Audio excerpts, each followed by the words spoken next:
Good morning, everybody. Thank you all so much for being here with us today. Today we have an opportunity to have Jessica Burke with us, who's General Counsel and Executive Director for the Cabinet's for Economic Development's Opportunity Zone program. Jessica comes here. We've had several members over the past year call us about an Opportunity Zone tax credit. What is this? Where can I develop and capitalize on this? And we're so glad that so many of you here today are here to hear about this great program. Owensboro has long been in the business of redeveloping our core districts, so this is an opportunity for you as business owners, as investors, and also as bankers and financial advisors to help your clients or yourselves cue into these areas where we can redevelop our community and also get tax credits that will enhance the overall quality of life and our economic opportunity here in Davis County. So we have people watching online too, and it's good to have you all here today. And I'll turn it over to Jessica Burke, and welcome to Owensboro. And I get to put this down now.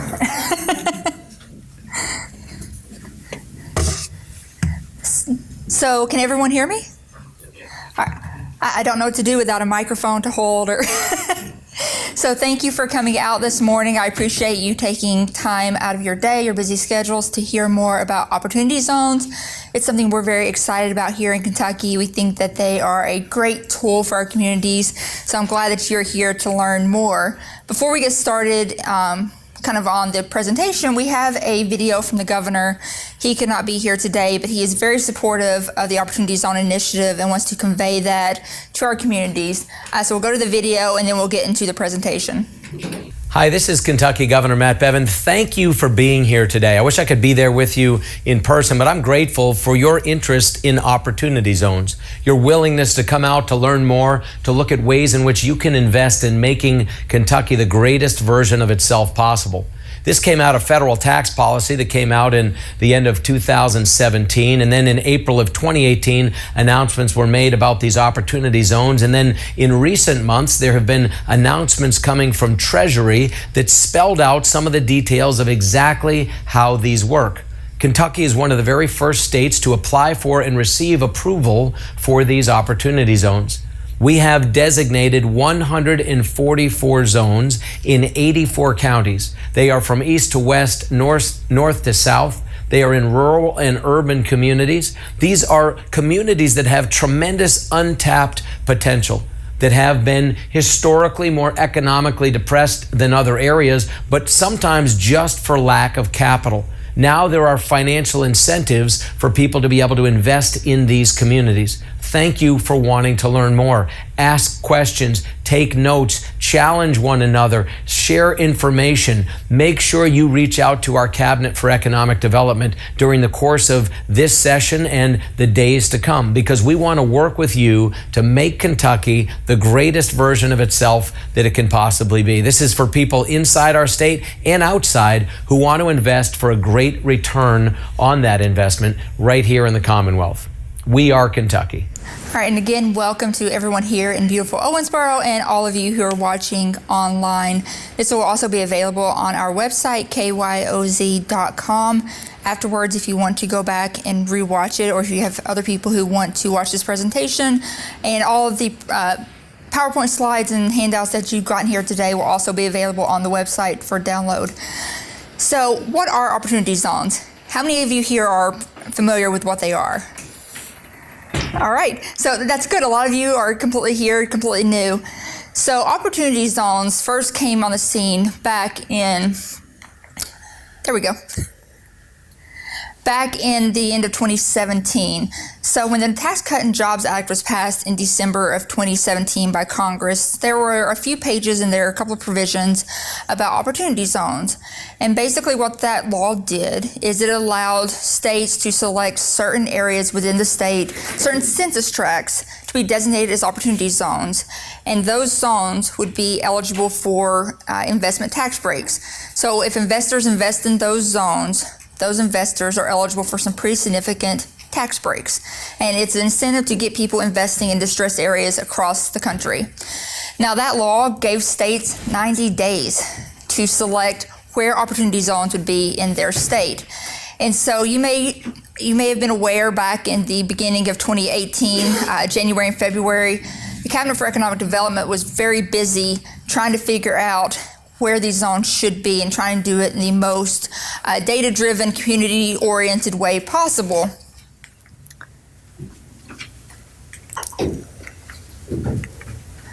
So the law, like I said, came out in December 2017. In March of 2018, Kentucky submitted our census tracts for approval to the federal government. Those were approved in April of 2018. And so these have been around for a little over a year now. Our designation is opportunity zones. Those are in place until December 31st of 2026. And so these opportunity zones, and we'll go through in just a second exactly how those were selected and where those are and how you can tell where they are. But those cannot be changed until December 31st, 2026. It would require a literal act of Congress. I've asked, it's not going to happen. But you can take comfort, they're not going anywhere, they're here to stay. So what was an opportunity zone? What qualified? What could we pick as an opportunity zone? We had some parameters that we had to follow that the federal government gave us. First, we could only pick census tracts as opportunity zones. And that's important because we've gotten some people calling us, because the opportunity zone, the boundaries may be a little weird. You'll have a downtown district and then you'll have out in the middle of the woods somewhere. The reason for that is we didn't get to draw the boundaries. The boundaries were set by the census tracts, which are determined by the federal government. And so we could say, census tract A is going to be an opportunity zone, but we couldn't do anything about the boundaries. So that was the first requirement, census tract boundaries controlled. Also, a tract had to have a poverty rate of at least 20%, or if it was in a metropolitan area, it could have up to 80% of the median family income of the areas around it or of the state, or if it was a non-metropolitan area, it could have up to 80% of the median family income of the state. So those were the parameters we were working with when we were selecting what could be an opportunity zone in Kentucky. There were 573 census tracts across the entire state that qualified as opportunity zones. We could only pick 25% of those. Again, that was part of the federal law. We could pick 25%. That was 144 tracts out of 573 eligible that we had to choose. 5% of those could be contiguous tracts. That was another mathematical formula. But we did wind up choosing 144 tracts. And here's how that happened.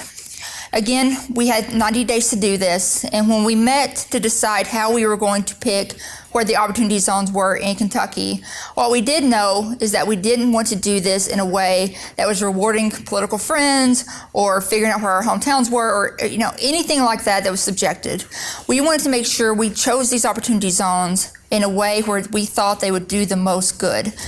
So the first thing we did is we looked for pure data.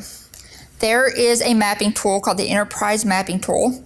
The Economic Innovation Group, it's a nonprofit, a national nonprofit. They put out this mapping tool that looked at every single eligible opportunity zone in the country, and they put out data metrics. And so we used that map, and we looked at basically what is the bottom 60% of our eligible opportunity zones in Kentucky. What are our neediest areas of our needy areas? And so we used that tool, looked at the bottom 60%, and from that purely data-driven, came up with what we called our ideal opportunity zone map. These are the areas that need the most help. But we also understood that data only tells part of a story, right? Numbers are only part of it. There are real people living in these communities that know these communities better than we at the state level do. So our next step is we sent a request for information out to cities, counties, judge executives, mayors, council members. We sent it out through CAECO, League of Cities, anybody we could find to disseminate this information. And what that request for information asked for is tell us where in your communities would best benefit from being an opportunity zone. Where is there something to invest in now? Where is there something where could there be something to invest in if you got the opportunity zone designation? Because there's no reason to put an opportunity zone in the middle of a field that will always be a field, right? We wanted to make sure there would be opportunities there to make use of this. And we got quite a few responses back to that request for information. Some were individual counties, some were individual cities, a lot were regional collaborations from Northern Kentucky, East Kentucky, the Louisville area. So that was our second step. Our third step is we went back to that mapping tool and we added in any census tracts that got new market tax credit investments. And the reason for that was that new market tax credit investments have similar eligibility criteria to opportunity zones. And so if a community had demonstrated that they could attract investments, we thought they could continue to attract investments using the Opportunity Zone initiative. So we added those to the map. And then the fourth step that we took, because remember, we could only pick 144 tracts, and at this point we had more than that. So to get down to the 144, any community that had not responded to our request for information, we took their tracts off of the map. And the reason for that is that the success of this initiative depends very heavily on local involvement, local developers, local government, local economic development. And so we wanted communities that were very engaged in the process. So that's how we picked the opportunity zones in Kentucky. I don't know all 144 off the top of my head, but if you have a question about how any of these were selected and you call me, send me an email at the office, I can look back at my notes and tell you exactly, using that 4 steps, how any of these tracts were selected. So after that process, we have 144 census tracts. They are in 84 of Kentucky's 120 counties across Kentucky. Those are spread out across Kentucky. There's an opportunity zone within driving distance of every single Kentuckian in the state. And you can see the map here on my left shows all the opportunity zones in green across the state. There's a map also on the PowerPoint overlaid with the roads. And if you want to know where these opportunity zones are, there are several good ways to find it. Go to kyoz.com. I will mention that website about 12 times today because that is our Kentucky-specific Opportunity Zone website. And all the information that we have about Opportunity Zones, as new information comes in, all goes on that website. And so if you go there, you'll see these maps, and they'll show you where Opportunity Zones are in Kentucky. So you have this map that highlights the zones in green and shows the roads. You'll also see this map. The counties that have opportunity zones are in yellow, the zones are in blue, and this works exactly like a Google map. So if you scroll down, click down into this map, it will take you down to street level.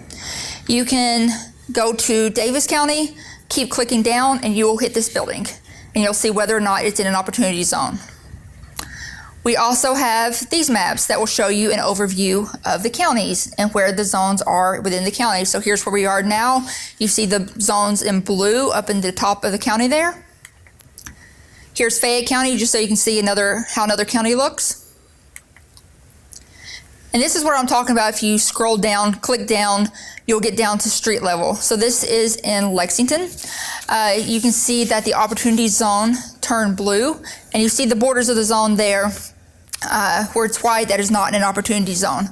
By the way, that is Rupp Arena. Rupp Arena is in an opportunity zone.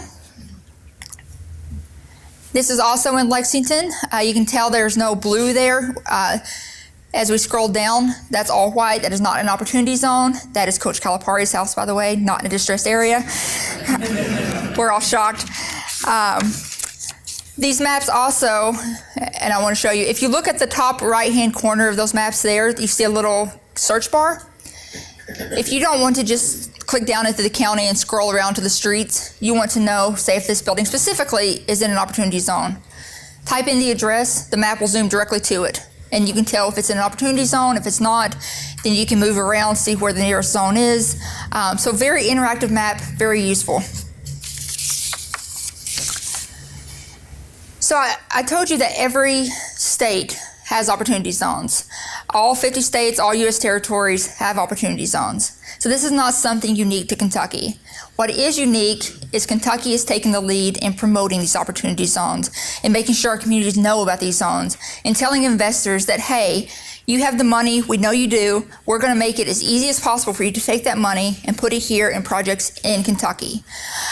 We have been invited to national conferences to speak on national stages because we are getting national attention for doing something good. It is recognized that Kentucky is at the forefront here. That's where we want to be.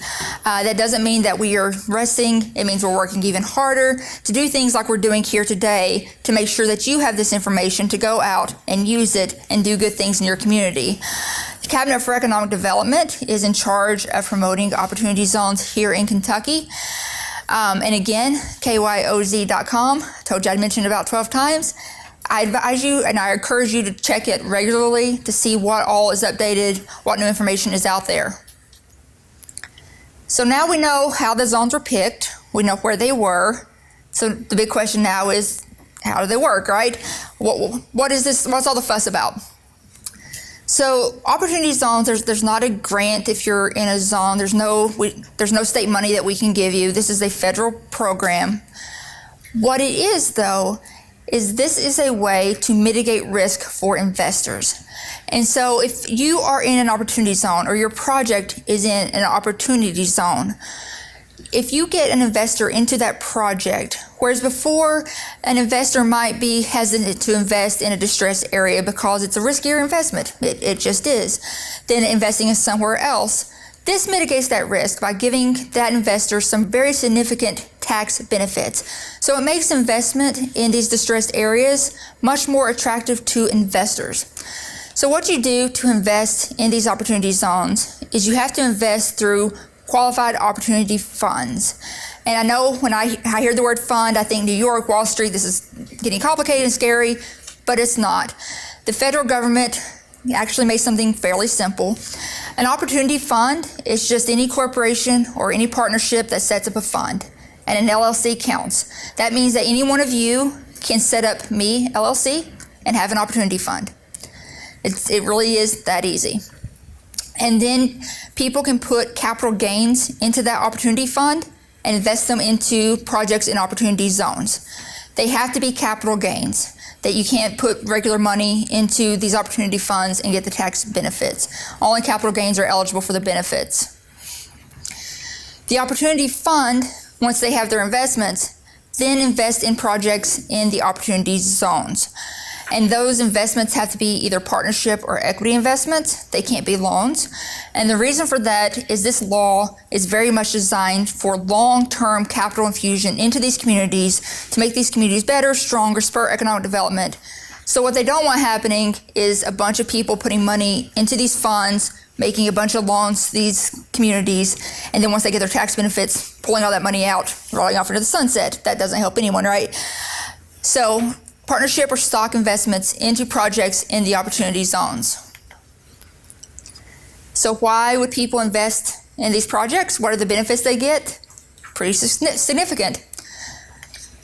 First, they get to defer paying taxes, which is something we all want to do. So again, you can only invest capital gains into opportunity funds.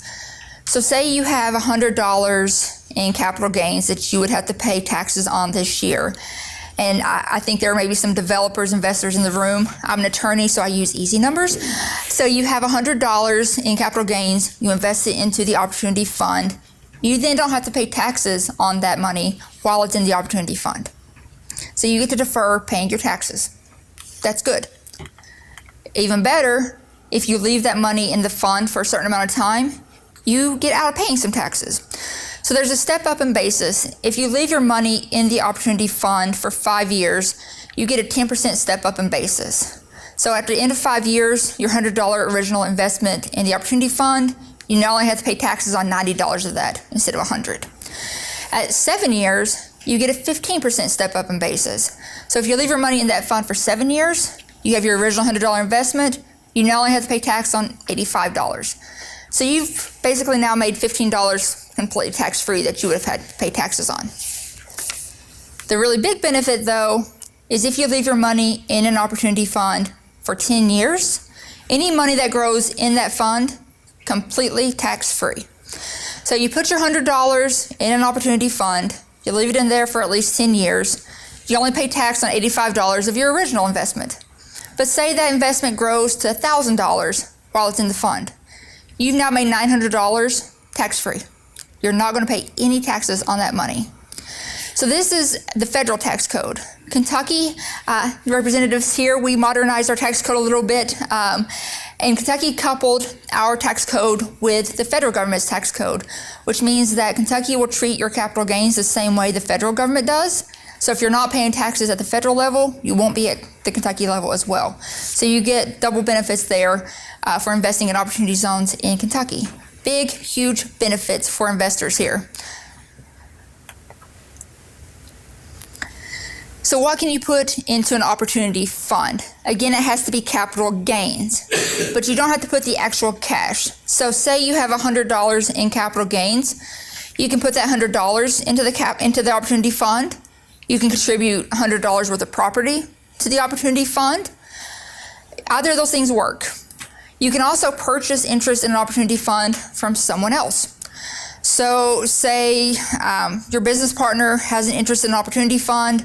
At year 5, they decide that they're going to go sail around the world. They just don't want to deal with anything anymore. You can purchase their interest in the opportunity fund and inherit their benefits there. That is something new that just came out with the new regulations in April, that those are transferable, so that's kind of exciting. What you can't do is you can't contribute $100 in services to an opportunity fund for your $100 capital gains. So that means that people like me as an attorney can't do $100 worth of work for an opportunity fund and get interest into that fund, unfortunately. It has to be actual property or money. So what is the point of all of this? And I've alluded to this a few times, but the reason for this law is that there are estimates that there are $6.1 trillion sitting in people's portfolios of capital gains. These are insurance companies, banks, corporations, small family trusts, individuals. It runs the gamut. But $6.1 trillion was just sitting there, not being deployed, hanging out in people's portfolios. And so the authors of this bill, and there were a few people who were working on opportunity zone legislation for quite a while, including a few nonprofits, looked at that and said, how great would it be if we could get that money deployed into these distressed areas who have trouble raising capital? That seems like a perfect marriage. And so that's the point of this bill, is to get, or this legislation is to get that money into these distressed areas, and that's where the tax benefits come from. So I told you that being an opportunity fund is fairly simple. It can be any corporation, any partnership, including an LLC. So you by yourself can form an LLC, you and a partner, you and your family. If you want to go big, there are some big national firms that have opportunity funds that are investing around the country. But you don't have to get permission from the state, and you don't have to get permission from the IRS or the federal government to be a fund. There's nothing you have to do up front. What you do is you form your fund, and then 6 months after you form, you send a form to the IRS that says, hey, I'm an opportunity fund. And then you have to do that again at the end of the year. So twice a year, you're sending a form certifying to the IRS that you are an opportunity fund, you're up and operating, and you meet the requirements. And we will go through those requirements in a second. I will tell you the IRS is working on more regulations because that's what they do for fun. But they do want to be able to get more information about these funds, who's running them, what they're investing in, how they're operating. So they are working on some regulations now to get more information. That they have told us that those will not be overly burdensome, overly complicated. It just is a transparency, see how well this is working. So they're working on that. But right now it's just a simple form, send it in twice a year. So to be a qualified opportunity fund, you have to have 90% of your assets in opportunity zones. That really is the big requirement. So say you have an opportunity fund, you formed Me LLC, created an opportunity fund, you raise $100,000, or let's say you raise $1,000. You then have to have at least $900 of that money in projects or in businesses in opportunity zones when you certify the IRS at that 6 month period and at the end of the year that you're an opportunity fund. And again, that's because if people are investing in your opportunity fund, they're getting those big tax benefits. So the IRS wants to make sure that you're actually using that money then to invest in these communities. So 90%, that's the magic number, has to be in the opportunity zones. If you fail to meet that 90% test for whatever reason, you don't lose your status as an opportunity fund. You'll still be a fund. but you get to pay a nice penalty to the IRS that they are still deciding what that will be. So I would advise you to meet your 90% test because they like their penalties. Can I ask a question? Sure. If you can hold it to the end, probably better, but.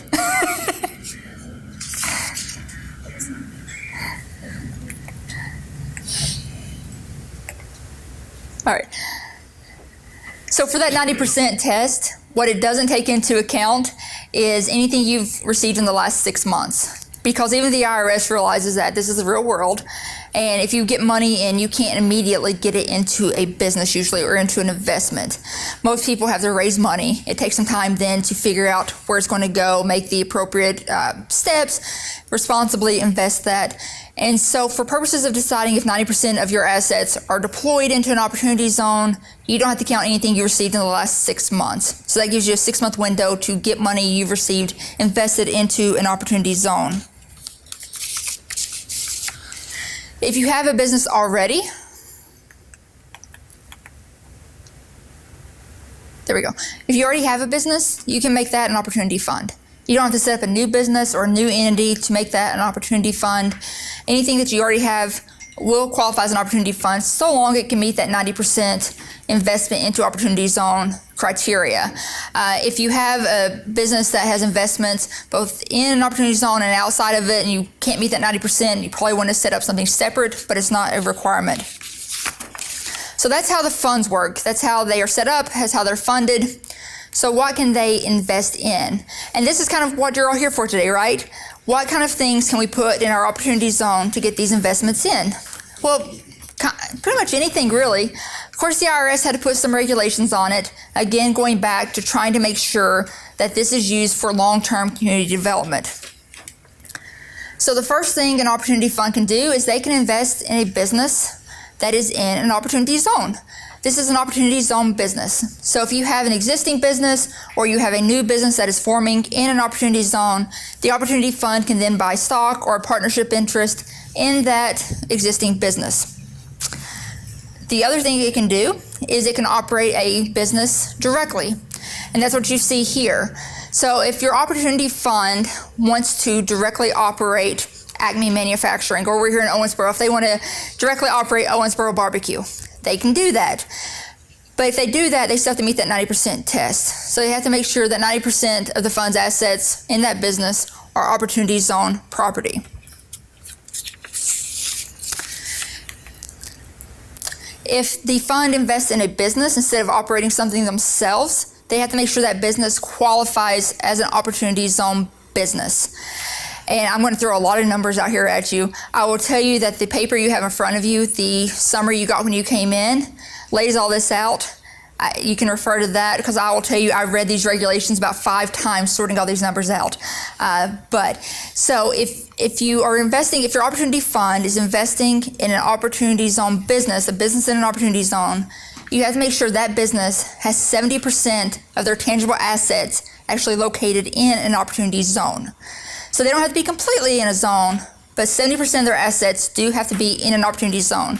That can be in one zone, that can be in multiple zones, just somewhere in a zone. Now, if to be opportunity zone property, it has to be in the zone. It also has to be acquired after December 31st of 2017, which is when that law went into effect. And there's more. If it's a real property, the original use has to be with the opportunity zone business, or it has to be substantially improved. This is all going back. It makes sense if you think of it in the context of they don't want people to get tax breaks for investing in what was already there. You want to make sure they're getting the tax breaks, the tax benefits for investing in new stuff. And so for real estate to count as opportunity zone property, either the original use has to be with the opportunity zone business, and that means that you built the building or the building was vacant for 5 years before you moved into it, or you have to substantially improve it. And what that means is if you buy a building for $100,000, you have to put $100,000 into it. That's what qualifies a building as opportunity zone property. The good news is land is always opportunity zone property, as long as you're using it in your business. You don't have to have original use, you don't have to substantially improve it. And so if you buy 100 acres of land in an opportunity zone, you're going to put your business on it. That all counts as opportunity zone property. You don't have to do anything to it. I can see questions forming. When you're looking at whether a piece of real estate, if its original use or substantially improved, I think the IRS has gotten this wrong, unfortunately, but they have said that you have to substantially improve each piece of property. So if you buy a piece of land that has 5 buildings on it, you're going to put your business there in an opportunity zone, and you buy all 5 buildings for $500,000, you can't then put $500,000 into, say, the main building and say it's all substantially improved. You have to substantially improve each individual building. So you'd have to value each individual building of those 5 buildings and put substantially improve each one. So if each building's worth $100,000, you'd have to put $100,000 into each one to qualify it as opportunity zone property. But remember, only 70% of your property has to be opportunity zone property to qualify as an opportunity zone business. So you don't have to do this for every single one of your assets.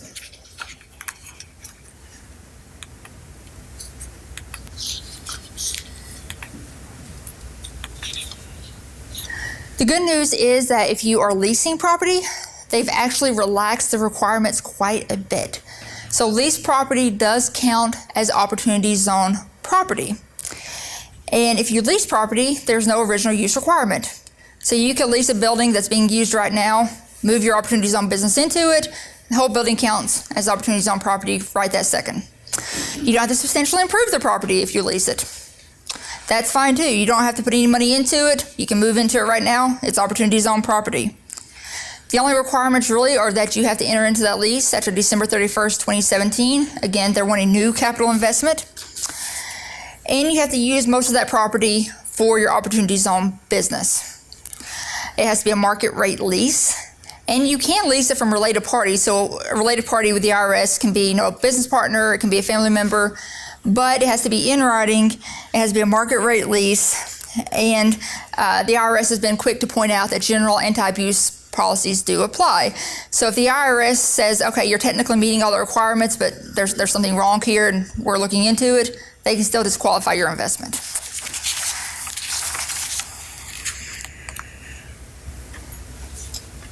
Now, remember, going back, I told you that an opportunity fund had to have 90% of their assets in an opportunity zone at any given time to keep to qualify. And an opportunity zone business have to have 70% of their tangible assets in opportunity zone property to qualify as an opportunity zone business. Those are the magic numbers. But again, the IRS realizes this is the real world, and we can't get money raised and immediately get it into a business. So the IRS has given basically a 31-month grace period. And so if you have an opportunity fund that is, say, raising money to start a business in an opportunity zone, you have 31 months where you can raise money into that fund. You don't have to spend it. You don't have to put it into any kind of property in the opportunity zone or any kind of business. As long as you have a business plan in that 31 months, you have 31 months to get the money raised and then start putting it into an opportunity zone business. So it's called non-qualified financial property. You just have to show the IRS that, hey, I'm raising money, I have this business plan, I am planning on putting it in an opportunity zone. And as long as you eventually do that, you're all good. You get an extension of the 31 months if it's delayed because of the government. The IRS knows the government well, apparently. And so if you can't start your business plan, you can't start, break ground or start building your business within that 31 months because you're having trouble getting a permit or environmental clearance or whatever it is you need to proceed with your business, if that's the government's fault, your 31 months keeps running until that is cleared up. So you get a grace period there. You won't be held up because of some problem with the federal or state government. This is something we're very excited about. I just told you that to qualify as an opportunity zone business that is eligible for these investments, you have to have 70% of your assets in an opportunity zone, right? An opportunity zone property.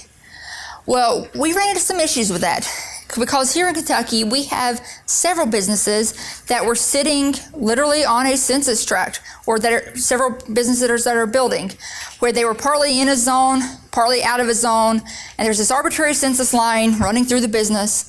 And it just so happened that 80% of the business was outside the zone, or 70% of the business was outside the zone. And we were very upset because we're like, you know what? These businesses are helping the distressed communities. They're doing what this law intended. They are in the zone. They just happen to be kind of sticking out of it a little bit. They should qualify for these incentives as well. but they didn't because 70% of their tangible assets were not inside the zone on the right side of that arbitrary census line. So Kentucky, as well as several other states and organizations, asked the IRS to change the regulation. We said, look, if a business is literally sitting on a census line, they should qualify as an opportunity zone business. And the IRS actually did change that. So now if you have a business that is sitting on the census line, partly in your opportunity zone, partly out, as long as more of its assets are in the zone than out, it is an opportunity zone business. So it can get investments into the business and its investors will qualify for those tax incentives. So that was a really big deal for us, especially because, like I said, we have several businesses that we're aware of that this affected. And I'm thinking that as you're looking at the areas around your opportunity zones, there may be more that would qualify or benefit from this change. To be a qualified opportunity zone business, so 70% of your 70% of your assets have to be qualified opportunity zone business property, or you have to be sitting on that census line. The second thing is that at least 40% of your intangible property has to be used in the active conduct of your business. I will tell you that no one knows what this means. So this came out in the April regulations as well, the ones that just came out. Several of us have asked the IRS for more clarification. I know what they were going for here. They were going for intellectual property, software licenses. You know, they wanted to make sure that basically the hub of your business is happening in an opportunity zone, or at least a good chunk of it. But there really is no good way to quantify that generally. I expect this to be changed, but I'll make you aware of the requirement right now. The third requirement to be an opportunity zone business is 50% of the gross income of your business has to derive from active conduct in an opportunity zone. Again, this is going back to if your business is going to benefit from investors getting these tax benefits, we want to make sure you're benefiting the opportunity zones, make sure you're benefiting these areas that are intended. But there are a few ways to meet that. 50% of your services based on the time that your employees or your independent contractor spend can happen in the zone. Or 50% of the services based on how much you pay for them can happen in the zone. Or your management functions that are responsible for 50% of your income can be in the zone. So this is important, say, if you have a headquarters operation in the opportunity zone, but then you have distribution facilities elsewhere. If your headquarters operation is responsible for 50% of your income, you still qualify as an opportunity zone business, even though your headquarters may be relatively small as compared to your entire business. If none of those work, the IRS has given you a bit of an out. They say if you can demonstrate based on all the facts and circumstances that 50% of your income is springing from that opportunity zone, you will still qualify as an opportunity zone business. So they've tried to make it very flexible. So those are the three requirements to be an opportunity zone business. 70% of your tangible assets have to be in an opportunity zone, or you have to be sitting on a census line. 40% of your intangible property has to be in an opportunity zone, and 50% of your income has to derive from active conduct in an opportunity zone. If you meet those three things, you're an opportunity zone business. Opportunity funds can invest in you, and the investors get the benefits.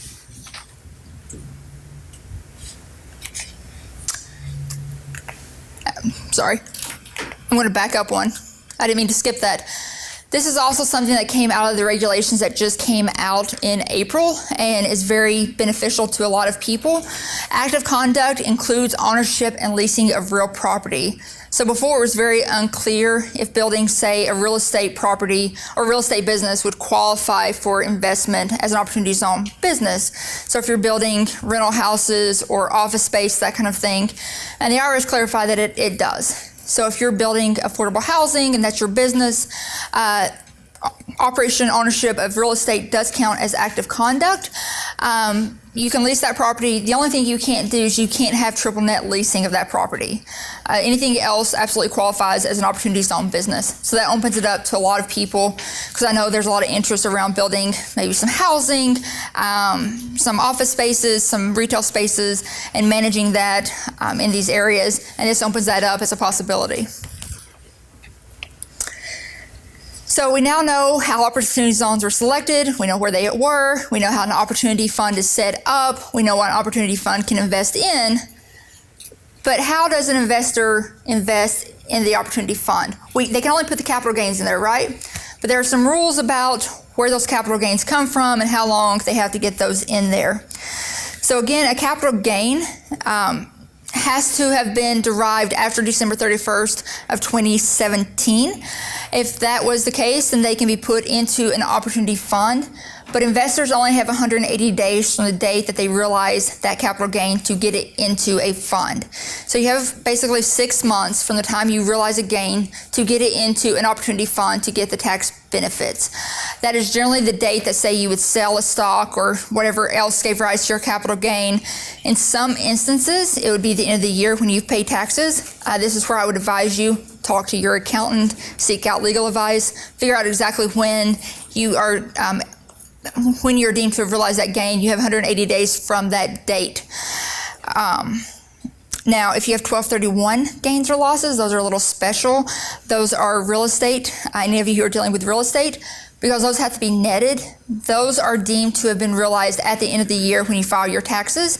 And so if you have real estate gains throughout the year, you actually have 180 days from the end of the taxable year to get those invested into an opportunity fund. So you have a little bit longer on those. So when you defer your gain, it keeps all the same attributes. So if whatever you were going to pay, however it's treated this year, just because you defer it for 7 years, doesn't mean it changes. It will have all the same attributes when you pay those taxes in 7 years, except for the step up in basis. And what all this says in some legalese is basically you can't double dip. So if you have $100 in capital gains, you can't put that same $100 in multiple opportunity funds or otherwise do things with it. You can only use the gains one time. If you get around that, the IRS will come looking for you, I promise you. If you have a partnership or an S Corp or an estate or a trust or one of those kind of organizations that could either pay taxes on their own or they have passed through taxation, either the organization itself can invest in an opportunity fund or they can pass that down to their members. And so say if you have an S Corp that has a capital gain, the S Corp can, from the date it realizes that gain, invest directly into an opportunity fund. They would have 180 days. Or if they elect not to and they pass that gain down to their members, then those members would have 180 days from the date that they realize that gain to get it into an opportunity fund. So it can work either way, just not both. That gain can only be invested one time. So if an opportunity fund, this is a question I get a lot. So an opportunity fund, as the investor, remember, to get the full benefit, you have to keep your investment in a fund for 10 years. Just the way investments work, businesses work, there's a good chance that sometime in that 10 years, the fund is going to want to pull out an investment, put it somewhere else. Something like that's going to happen. A business will liquidate. Something's going to happen. That's okay.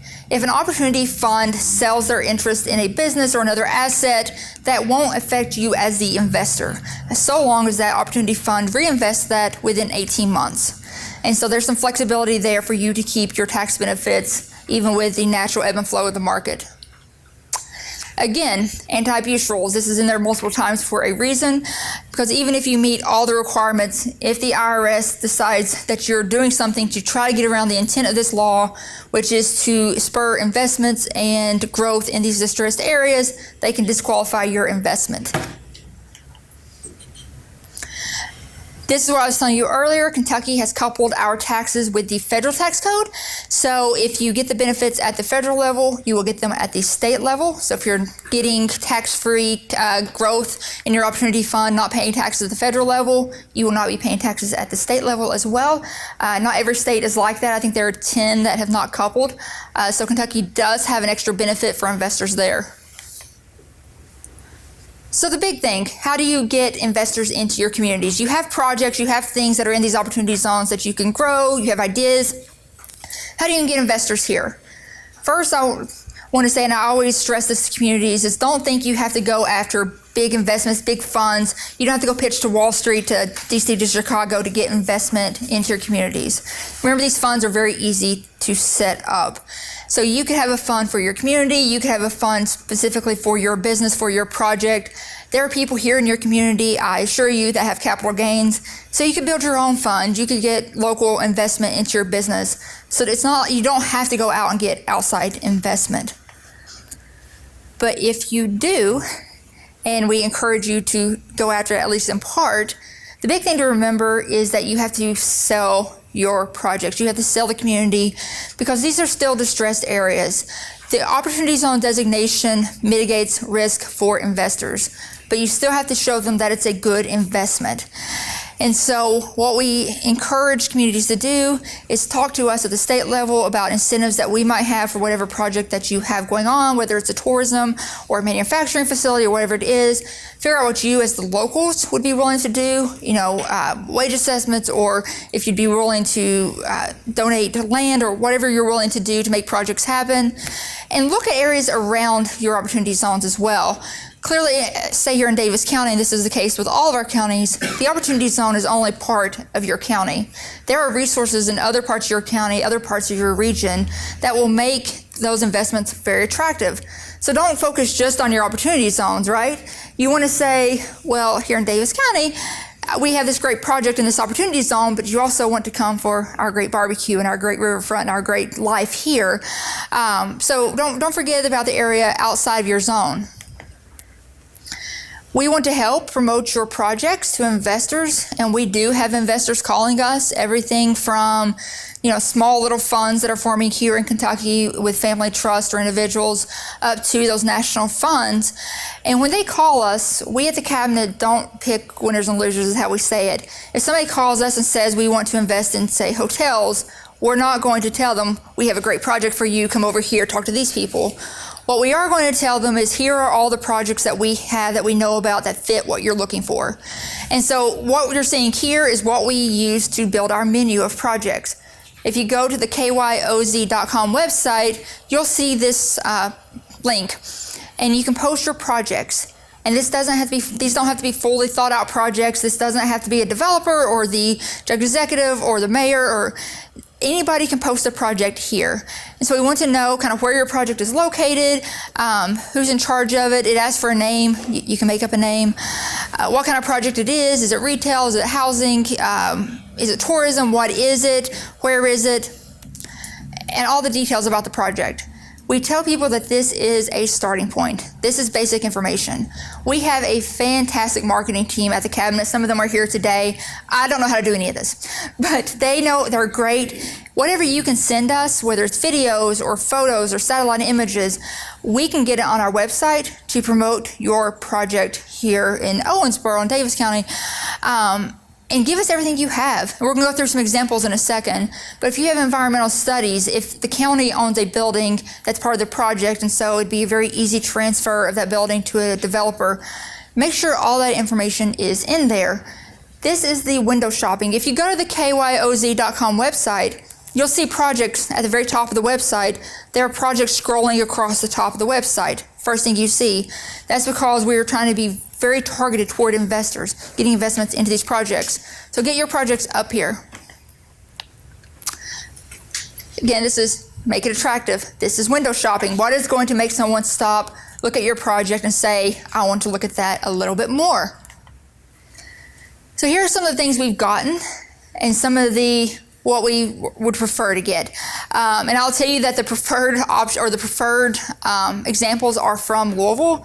That is not because we're promoting Louisville over any other community. It's because Louisville was selected by a nonprofit to create a model prospectus for opportunity zones. They were one of 3 cities in the country. We were lucky to have one here in Kentucky. So we used those as the model. There, if you go to, again, the kyoz.com website, there's a step-by-step guide to building something similar for any community in Kentucky. So option 1, we want to build cabins and camping space to attract visitors. Great idea. There are lots of places in Kentucky where that would be fantastic. That doesn't really tell me a lot. A better option would be, show me some satellite images, show me photos of where you're talking about, show me, what's there, what's around it, who owns the land, would it be easy to get to, are there utilities out there already, is it cleared road, has an environmental study been done, whatever information that you might have to make it really come to life. Because if you're looking at this, you can envision what's there, you can kind of think about what you might do there. Option 2, we've gotten quite a bit, is we have 175 acres ready for development. Again, that's good. We have had developers or investors call us and say, you know, I'm looking for X amount of acres to do this project. I don't want anything on it. I just need the land. But again, that doesn't really tell me, is it hilly? Is there a creek in the middle of it? You know, is it zoned residential or commercial? Better show me a satellite image, show me where it is, show me what's around it, who owns it, what's around it, is it easy to get to? More information is better. This is another example from Louisville where they're just showing everything that they can in a concise area about that project. Number 3, we get this a lot. We have an empty building we want to repurpose. Again, that's good. We have a lot of those in Kentucky, but how big is the building? What does it look like? Again, this is what we're looking for. Who owns it? How big is it? What was it used for before? What could it be used for again? What's around it? Let me see some photos. We need those details.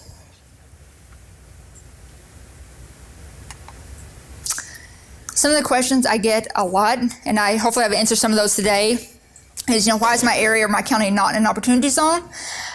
There actually could be 2 reasons. We have some counties in Kentucky that did not qualify. We have a few counties that did not have any census tracts that qualified as opportunity zones in Kentucky.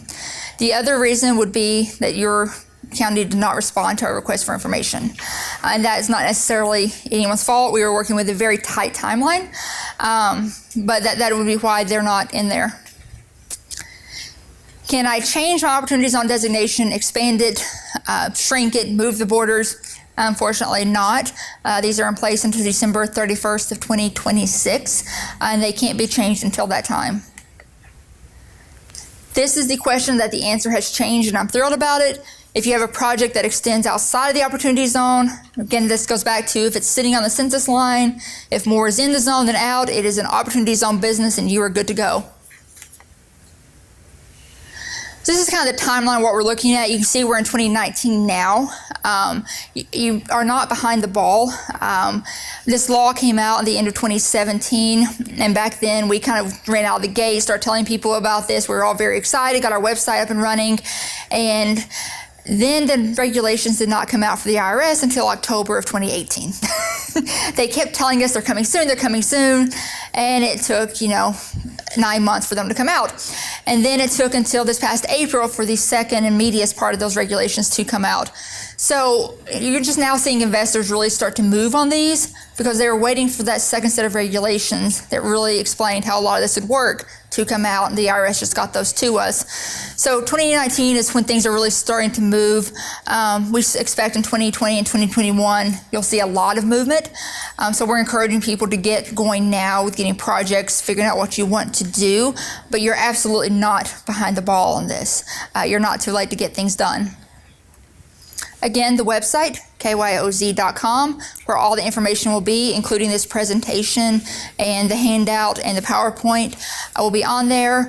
We will update that as we get additional information from the IRS. You'll have the projects on there. We're also putting information about opportunity funds that tell us they would like to be listed. So check it out, all kinds of resources. And there's our email address, econdev@ky.gov. If you have additional questions after today, please feel free to email us.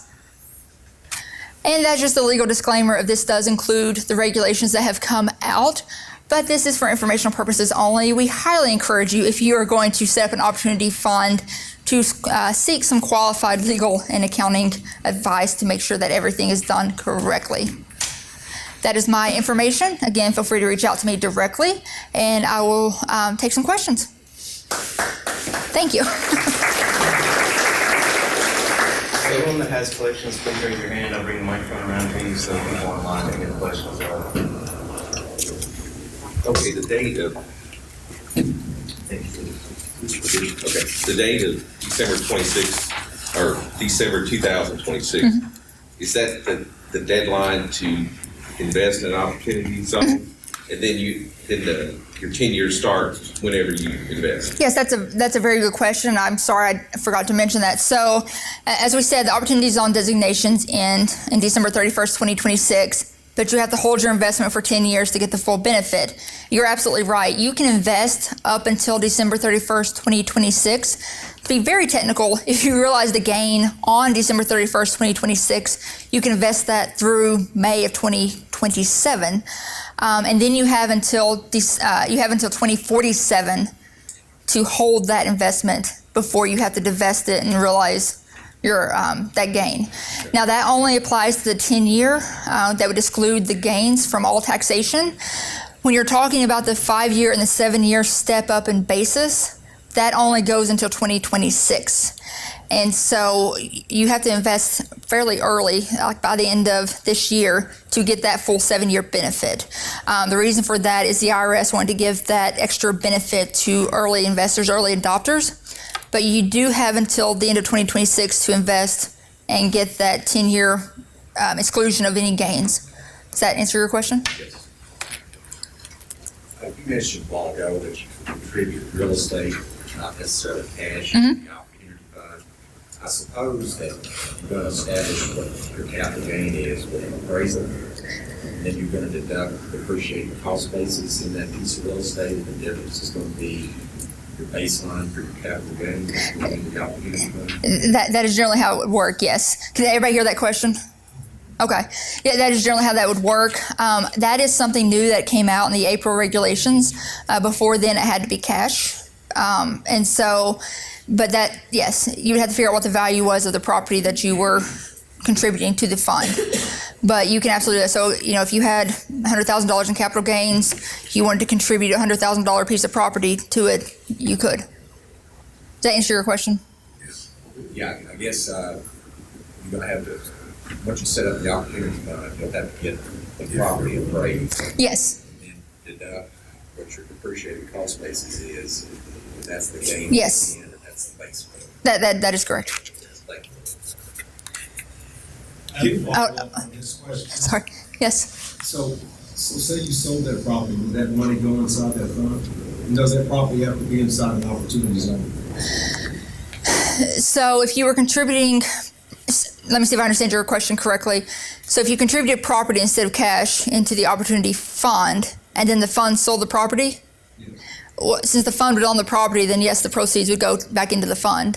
Does that answer that question? And the property doesn't necessarily have to be in an opportunity zone? It wouldn't. I'm thinking through this. Remember, only 90% of the fund's assets have to be in an opportunity zone.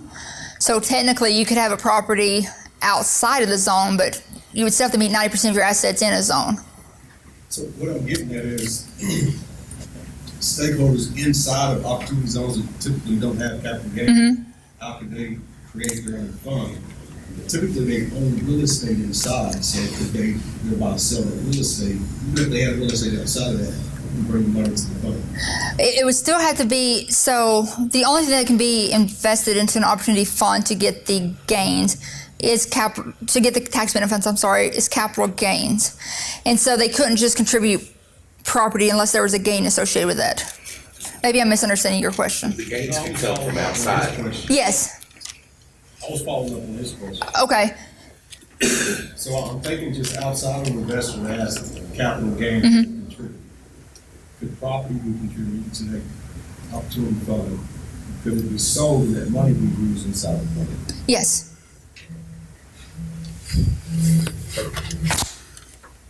Is there a limit to other federal monies being put into that opportunity zone with this tax benefit?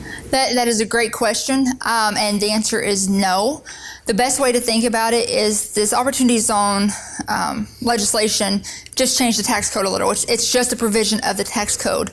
And so it doesn't change any eligibility for any other programs, anything like that. So new market tax credits, state incentives, and I'm going to, before you leave, is he leaving? I was going to tell you, email me and I'm happy to talk through that a little more with you because it might get a little complicated. But I want to make sure I answered your question. But absolutely, you can use other forms of financing, other state incentives, other federal incentives with this investment. So an opportunity fund investment can be one stream of income. You can still get loans. And we actually encourage people, if you are doing a project in an opportunity zone, you absolutely don't have to come talk to the state before you do it, but we encourage you to do so, especially if it's a tourism project or like a manufacturing facility or something that we would normally offer incentives for. Come talk to us before, and we might be able to offer additional incentives for that project, but you have to talk to us before it gets started, before we can do that. Does that answer your question? Right. Brandon, I think.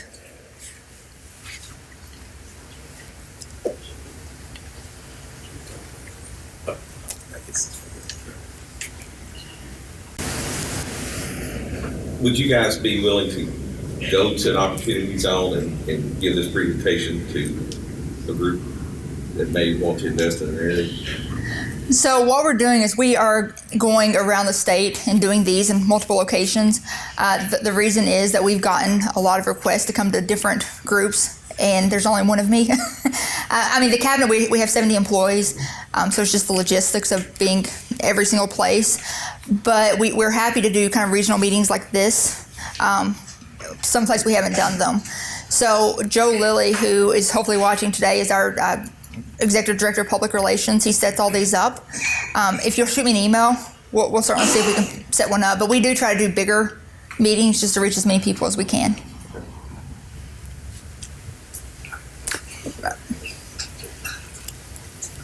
We'll get to you. If your project is inside a TIF district, are you still eligible for tourism tax credits? Or is there any, if you're not, because it's inside of a TIF, is there any exception because of this being an opportunity zone? You just asked a question that I probably don't know the answer to. So there are no special provisions in Kentucky law for opportunity zones when it comes to our incentives. I can answer that. As far as how a TIF and the tourism tax credits work together, I can't answer that because the tourism tax credit is administered by the tourism cabinet, not us. I'll be happy if you email me. I'll get you in touch with them, and we can get that answered for you.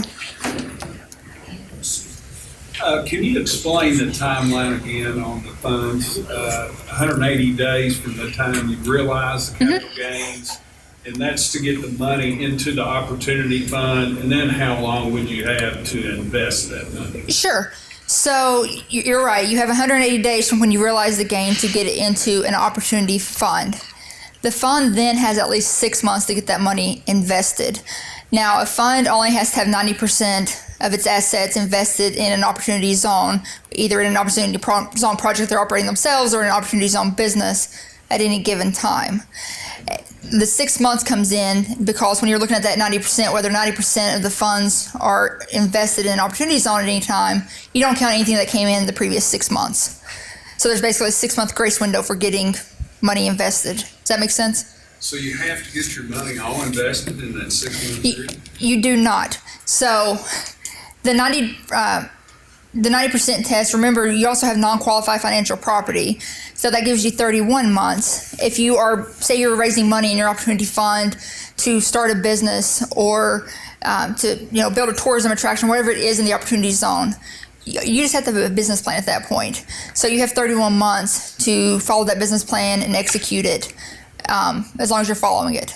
You have to have the project completed in the 30 months? You have to start it. You have to start. Yes. Okay. So you got 6 months from the time you realize capital gain to have put it into the fund, and then you have 31 months to start the project. Correct.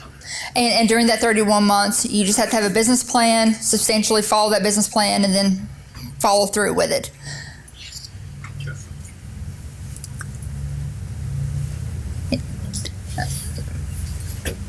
Thank you, ma'am. Would a commercial land trust have any impact on an opportunity zone? If so, who should be administering? If it's a commercial land trust, who should be administering it? Or a community land trust? And if so, if it would be beneficial in an opportunity zone, who should administer it? It really depends on what you're wanting to do. So that might be a conversation we need to have offline a little bit because that could be kind of complicated. But you could absolutely use a community land trust with an opportunity zone to develop through let's try this again, public-private partnership or something like that.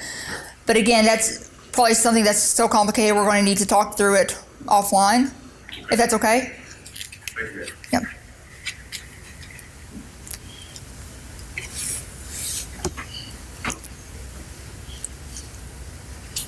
Do you have to be particular about the paper trail? Let's say an individual investor realized capital gains of, let's say, $100,000, and then that's in their brokerage account. Could they just write a $100,000 personal check to the opportunity zone, or does it have to be shown that it comes from the brokerage account? So good question. It does not have to be the same money. Okay. So if you have $1,000 capital gains, you don't have to use that same $1,000 to put into the fund. You could technically take out a $1,000 loan and use that money, but you do have to show that the gain was there, and then I put that same amount into a fund.